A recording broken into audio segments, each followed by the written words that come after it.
ఇప్పుడంతా OTT platforms హవా నడుస్తుంది. ప్రతిరోజు ఏదో ఒక ప్లాట్ఫామ్లో కొత్త షో లేదా వెబ్ సిరీస్ రిలీజ్ అవుతూనే ఉంది. కానీ ఈ ఉరుకుల పరుగుల జీవితంలో వాటిని చూసే టైం ఎక్కడుంది? అందుకే చాలా మంది తినేటప్పుడు కొత్త సిరీస్లోని ఎపిసోడ్లను ఫినిష్ చేస్తున్నారు. కానీ అలా టీవీ చూస్తూ తినడం ఆరోగ్యానికి మంచిది కాదు. ఏం తింటున్నాం, ఎంత తింటున్నాం అనేది గమనించకుండా ఎక్కువ తినేసే ప్రమాదం ఉంటుంది. టీవీ చూస్తూ తింటే ఎంత తిన్నప్పటికీ తింటున్న భావన కలగదని నిపుణులు అభిప్రాయపడుతున్నారు. ఫలితంగా జీర్ణ సమస్యలు, బరువు పెరగడం వంటివి జరుగుతాయి. ఇక కొంతమంది ఫేవరెట్ వెబ్ సిరీస్ చూసేటప్పుడు జంక్ ఫుడ్ ఎక్కువగా తినడానికి ఇష్టపడతారు. ఇది ఊబకాయం నుంచి గుండె జబ్బుల వరకు అన్ని రకాల అనారోగ్యాలకు దారితీస్తుంది. జీవక్రియలు నెమ్మదిస్తాయి. ఇలా జరగకూడదంటే మైండ్ఫుల్ ఈటింగ్ టెక్నిక్ ని అలవాటు చేసుకోండి.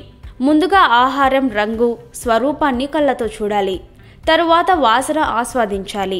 నోట్లోకి తీసుకున్న ప్రతి ముద్ద నములుతూ ఆస్వాదిస్తూ సమయం తీసుకుని నెమ్మదిగా తినాలి. ఇలా అన్ని ఇంద్రియాల అనుభవంతో తినడం ప్రారంభించాలి. ఆకలిగా ఉన్నప్పుడు మాత్రమే తినాలి. కడుపు నిండిన వెంటనే తినడం ఆపేయాలి. ఇలా చేసినప్పుడే తిన్నది వంటబడుతుంది.